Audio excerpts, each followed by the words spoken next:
Hi hello வணக்கம். இது உங்கள் சிவி ஜோன் சொல்லுறோம். எப்படி இருக்கீங்க? இப்போ பற்றின ஒரு சம்பவம் நடக்குது. ஜெஃப்ரி அடித்து ஓட விட்டாங்கப்பா, அநியாயம் பண்ணிட்டீங்களப்பா அப்படின்ற மாதிரி இருந்துச்சு.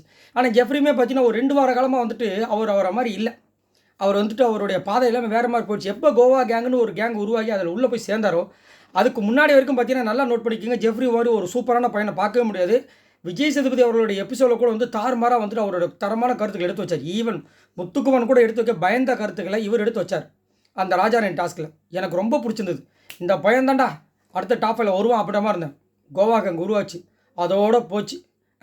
எங்கன்னு தேட வேண்டியதாக இருக்குது நம்மளுடைய ஜெஃப்ரியை. இப்போ பார்த்தீங்கன்னா கண்ட்ரோல் பண்ண முடியல. ஏன்னா காலையில் வந்து வச்சு செஞ்சுருக்காங்க. தர்ஷிகா வந்து அஞ்சிதாவை வந்துட்டு உடைக்கிறோன்னு சொல்லிட்டு அங்கே ஒரு விஷயத்த பண்ணுறாங்க. தோப்புக்கான போட சொல்கிறாங்க. இவர் வந்துட்டு 138 தோப்புக்கானமும் போட்டுருக்காரு போது. ஆல்ரெடி காஃப் மசில்ஸ் எப்படி இருக்குன்னு தெரியும். சாச்சனை ஒரு வாட்டி கொடுத்து அவர் வந்து முடியாமல் இருந்தார். இன்றைக்கி போட விட்டு கடைசியாக தான் வந்து அவங்க பண்ணாங்க போல இருக்குது. பாவம் இவர் அதுலேயே ஒரு மாதிரி டென்ஷனாகவே இருந்திருக்காரு, அடக்கிட்டே வச்சுருந்துருக்காரு.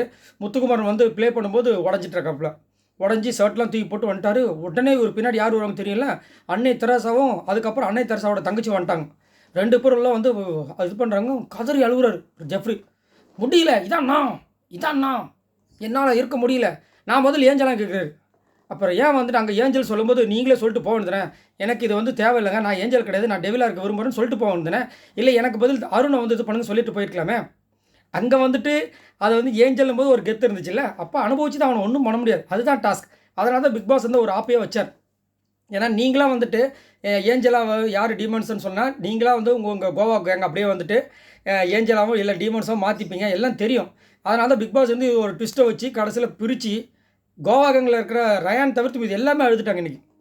ஏன்னா ஒரு சில விஷயங்களை இவங்க எல்லை மாரி பண்ணியிருக்காங்க, சும்மா சொல்லக்கூடாது. ஜாக்லின் சௌந்தர்யெல்லாம் அவ்வளோ விஷயங்கள் பண்ணியிருக்காங்க.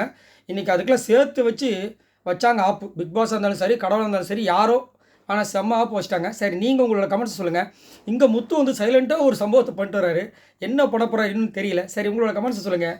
பாய் நண்பர்களே.